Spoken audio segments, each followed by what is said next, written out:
नमस्कार। मैं योगाचार्य चंद्रशेखर धोटवाड़ा जयपुर शेखर योगपीठ से।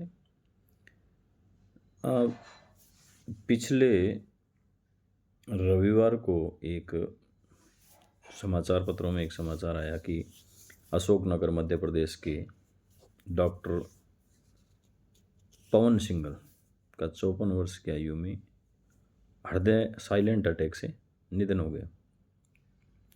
डॉक्टर सिंघल पशुपालन विभाग में सीनियर सर्जन थे। वे रोज़ रात को 1 बजे उठकर स्नान करते, पूजा पाठ करते, योगा करते और नियमित रूप से योगा अभ्यास करवाते भी थे और करते भी थे साथ ही साथ वो। और कई उनके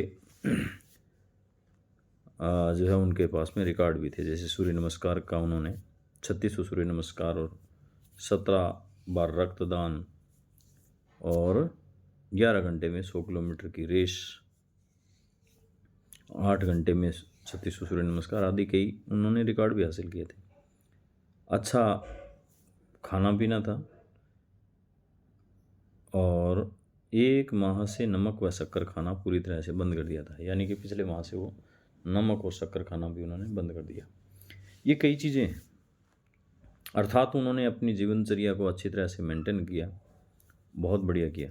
अब हुआ क्या कि इस चैप्टर को लेकर के बहुत सारे लोगों ने बहुत तरह की नकारात्मक लोगों ने नकारात्मक बातें, सकारात्मक लोगों ने सकारात्मक, आध्यात्मिक लोगों ने आध्यात्मिक बातें और भोग और लिप्सा वाले लोगों ने भोग लिप्सा की बातों को अपने तर्क द्वारा सिद्ध कर लिया कि देखो भाई, क्योंकि मेरे पास भी कई व्हाट्सअप आए कि कुछ नहीं पड़ा है योग एक्सरसाइज आदि कुछ भी करने में, खाओ पियो और मस्त रहो। भी जब ऐसे लोगों की मृत्यु हो सकती है तो फिर हमें इतना ज़्यादा दिनचर्या आदि का पालन करने की ज़रूरत कहाँ। ऐसे ही कई लोगों ने, केवल वही उन्हीं लोगों ने व्हाट्सअप किए जो योग नहीं करते हैं, जो एक्सरसाइज आदि नहीं करते हैं, आसन आदि नहीं करते हैं। तो मैं आप सबसे ये डिस्कस इसी विषय पर मैं डिस्कस करना चाहता हूँ। हालांकि मीडिया में जो भी हुआ मैंने पूरा खैर देखा नहीं। होता क्या है कि एक बात, 54 वर्ष की आयु में निधन, साइलेंट अटैक से, ठीक, किसी प्रकार की कोई डिजीज़ उनको नहीं थी, इसलिए वो नियमित रूप से योगाभ्यास कर रहे थे, शरीर उनका स्वस्थ था, ये भी ठीक, किसी प्रकार से वो तड़फे नहीं, किसी प्रकार से उनको लकवा नहीं हुआ जिससे वो भोगते रहते, किसी प्रकार से उनके ब्रेन हेमरेज नहीं हुआ जिससे उनको उनके ब्रेन में आदि में कोई तकलीफ़ें हुई हो, इसी प्रकार से कोई अन्य कष्ट उनको नहीं हुए। ब्लड प्रेशर की तकलीफ़ें, श्वासों की तकलीफ़ें जिनको लेकर लोग भोगते रहते हैं, इसके अलावा अन्य कोई दोष नहीं आए। मृत्यु आई, साइलेंटली आई और अपनी जीवनचर्या समाप्त हुई। सबको जाना है, एक दिन निश्चित है, समय सीमा भी तय नहीं है। कोई 2 वर्ष की आयु में, कोई 9 वर्ष की आयु में, कोई पेट में ही खत्म हो जाता है। छोटे बच्चे, बहुत सारे समाचार अब भी पिछले दिनों से आ रहे हैं कि स्कूल के बच्चे की हार्ट अटैक से मौत हो गई, 9 वर्ष की आयु के बच्चे की, 9th में पढ़ने वालों की, 12th वालों की, एकदम स्वस्थ फिट उन लोगों की, 20 वालों की, 25 वालों की, तो ये 54 वर्ष की आयु थी। तो यहाँ पर ये कोई मायने नहीं रखता। अब आया कि योग अभ्यास, ये सारी चीज़ें, तो केवल योगाभ्यास को जो है बहुत कम लोग जानते होंगे कि योग में आसन, प्राणायाम, प्रत्याहार, धारणा, ध्यान, समाधि, ये बहुत सारे अंग है। अष्टांग योग है। अष्टांग योग में से इन सब का नाम सामूहिक रूप से योग है, ना कि किसी एक आसन कर लेने को योग कहते हैं, सूर्य नमस्कार करने को योग कहते हैं, प्राणायाम करने को योग कहते हैं। इसका नाम अकेले का योग नहीं है। जिस प्रकार से किसी व्यक्ति को कहे कि ये रामलाल या श्यामलाल है तो इसका मतलब पूरे शरीर का नाम है, उस ढांचे का नाम है सारे का। किसी उंगली का नाम रामलाल नहीं है, किसी कंधे का नाम रामलाल श्यामलाल नहीं है, किसी घुटने का नाम नहीं है, अर्थात सारा संपूर्ण मिलकर के योग बनता है। तो योग में भी यम है, नियम है, आसन है, प्राणायाम है, प्रत्याहार है, धारणा है, ध्यान है और समाधि। ये सारे अलग अलग जगहों पर काम करते हैं। कुछ शारीरिक लेवल पर काम करते हैं, कुछ मानसिक लेवल पर काम करते हैं, कुछ आध्यात्मिक लेवल पर और कुछ सामाजिक लेवल पर काम करते हैं। अलग अलग क्षेत्रों में ये अपने अपने काम करने वाली चीज़ें। अब इनसे हमें शिक्षा क्या लेनी चाहिए? तो 2 तरह के लोग 2 तरह की शिक्षा लेंगे। एक तो जो योग जो नियमित रूप से कर रहे हैं और अगर इन्होंने अच्छी दिनचर्या को मेंटेन किया है, सात्विक भोजन लेते होंगे। योग करने वाले लगभग लोगों का सात्विक भोजन होता है। दारू, मांस, मदिरा का सेवन नहीं करते, और कुछ लोग कोई करते भी होंगे तो उनका वो जाने। बाकी जो है ज़्यादातर ये सात्विक जीवन शैली ऑटोमेटिक ही विकसित हो जाती है। भोजन भी सात्विक होगा, विचार सात्विक होंगे, आध्यात्मिक रूप से वो शास्त्रों का अध्ययन करना, शास्त्रों में रुचि रखना, संतों में रुचि रखना, ठीक है, भागवत में, रामायण में, गीता में, महाभारत में या मंत्रों में, इनमें सब में उनकी रुचि होती है। पूजा पाठ करने वाले लोग होते हैं, ये बात है। अर्थात उनका जीवन सात्विक होता है, विचार सात्विक होते हैं, कर्म सात्विक होते हैं, सारी चीज़ें। तो ये योग करने से, ये जो उनकी दिनचर्या जो मेंटेन होती है, उससे उनके परिवार में तनाव नहीं, उनके परिवार के लोग अच्छा महसूस करते हैं, उसकी पत्नी अच्छा महसूस करेगी, बच्चे अच्छा महसूस करेंगे, रिश्तेदार, परिवार वाले, घर बार वाले सारे महसूस अच्छा करेंगे। एक तरफ, दूसरी तरफ वो व्यक्ति है, जो व्यक्ति सुबह उठता है, सिगरेटें फूंकता है, टॉयलेट जाता है, फिर आकर के जर्दा मलता है, जर्दा मल करके बाद में बाहर बैठ करके अखबार पढ़ता है, फिर बाद में उसी समय चाय पीता है या कॉफ़ी पीता है, जो भी। उसके बाद में गृहस्थ जो भी अपना प्रशासनिक कामकाज या घर गृहस्थी के काम करने के बाद में फिर शाम को जैसे ही दिनचर्या या छुट्टी वाला दिन मिल गया तो दारू पिएं, नॉन वेज खाएं, पार्टी करें, 10 आदमियों को ऊपर बैठा लेते हैं और फिर उनके महिलाएं उनके लिए भोजन बनाती है या महिलाएं उनकी परेशान होती रहती है, बच्चे उनसे गलत शिक्षा लेते हैं, संस्कार लेते हैं कि 10 आदमी बैठे हैं, उनका नॉन वेज बन रहा है और ड्रिंक आदि कर रहे हैं या उल्टी सीधी बातें कर रहे हैं। फिर उसके बाद में वो अगर कहीं बाहर जाते हैं तो ऐसी स्थिति में कहीं क्लबों में जाना, दूसरे लोगों के साथ, चाहे वो लड़के हैं, चाहे लड़कियां हैं, चाहे महिला है, चाहे पुरुष है, दूसरों के साथ में वो जो है आनंद लेते हैं। उसके बाद में उनकी दिनचर्या समाप्त होती है, घरों में आते हैं। ज़्यादातर कलह का वातावरण या जो ज़्यादातर टेंशन का वातावरण ही ऐसे घरों में नियमित रूप से बना ही रहता है। कम किसी के ज़्यादा, किसी के कम, ऐसा ही लगभग। ये उस जीवन शैली से एक योग करने वाला, एक आध्यात्मिक चिंतक, एक भक्ति करने वाला, एक भगवान का नाम लेने वाला, एक सात्विक पुरुष या महिला जो भी है, वो अपनी दिनचर्या ठाठ से सुबह उठते हैं, नहाते हैं, धोते हैं और उसके बाद में पूजा पाठ करते हैं। कोई योग करता है, कोई भक्ति का करता है, कोई मंदिरों में जाते हैं, कोई मंत्र उच्चार करते हैं और फिर शुद्ध सात्विक भोजन करते हैं, फिर शुद्ध सात्विक तरीके से बातें करते हैं। छल कपट, धर्म अधर्म की बातें या उल्टी सीधी बातें करना उन्हें पसंद नहीं होता है। धीरे धीरे, चाहे पहले उनकी दिनचर्या जो भी रही हो, लेकिन बाद में धीरे धीरे उनकी दिनचर्याएँ बदलने लगती है। तो इस प्रकार से ये जो रूटीन होता है, ये कितना शुद्ध और सात्विक है। उसी रूटीन को अगर अपने कहें कि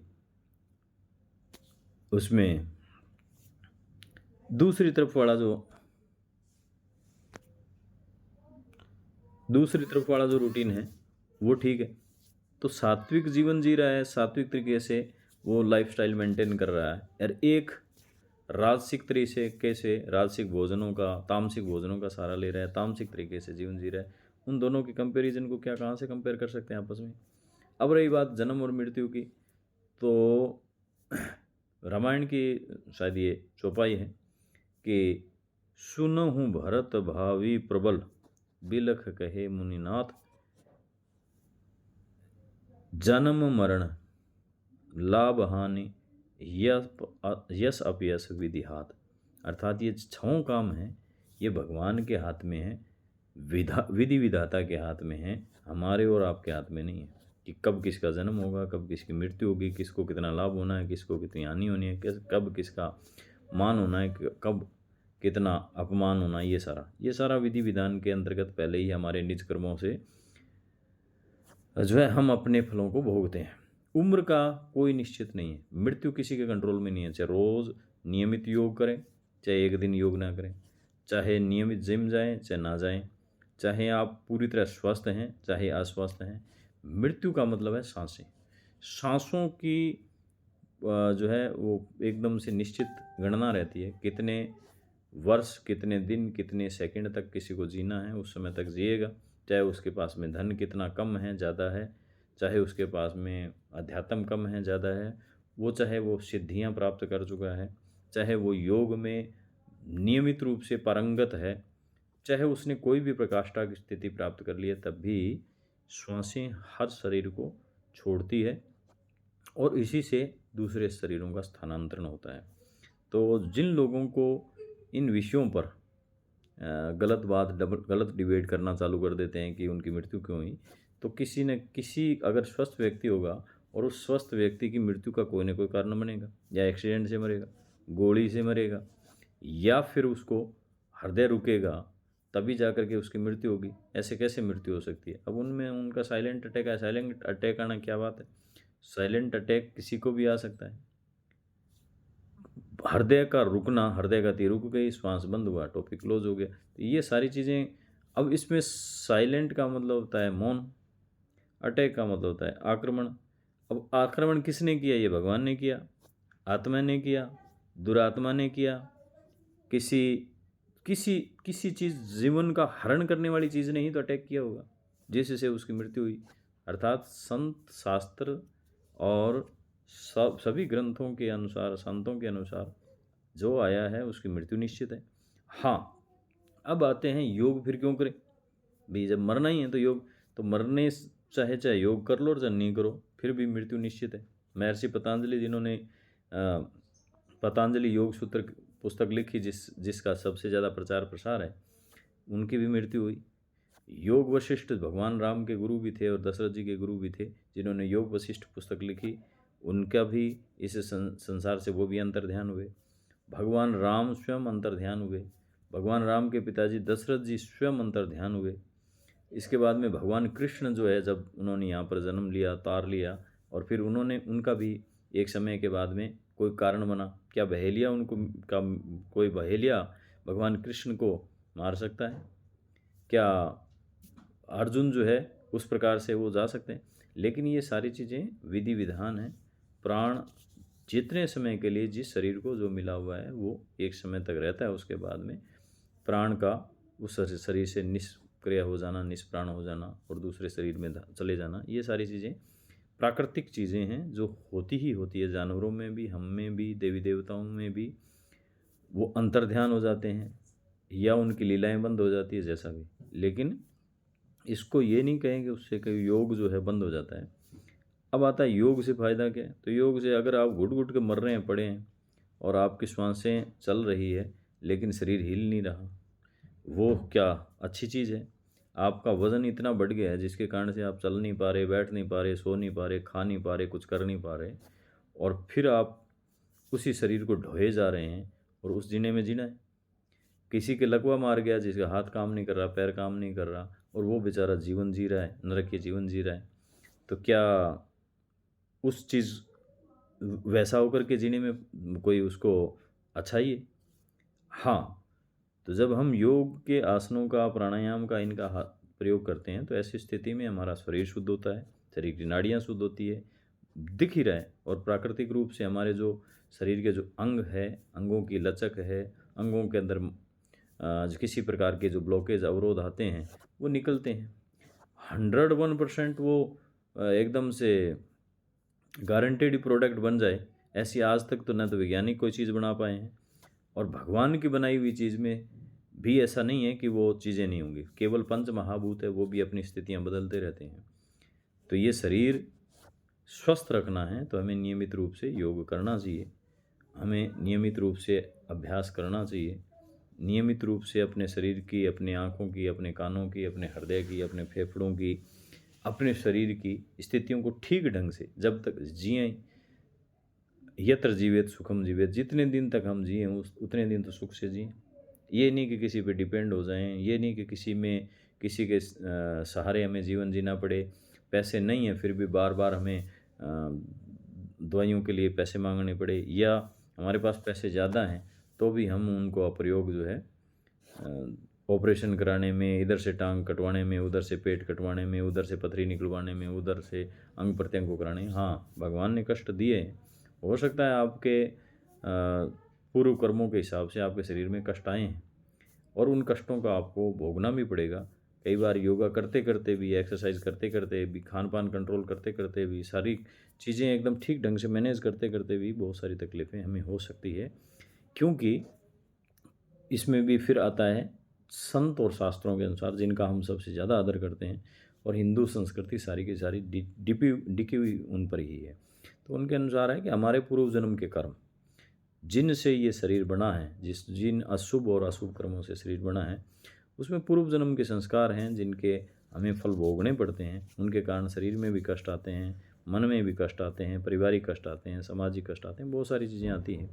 हम अपने अच्छे कर्मों से, हम अपने पुरुषार्थ के माध्यम से, अपनी भक्ति के माध्यम से इन सारी चीज़ों को काफ़ी रिड्यूस कर सकते हैं, कम कर सकते हैं, और कईयों को पूरी तरह से हम ठीक भी कर सकते हैं। ये संत और शास्त्रों के मत है।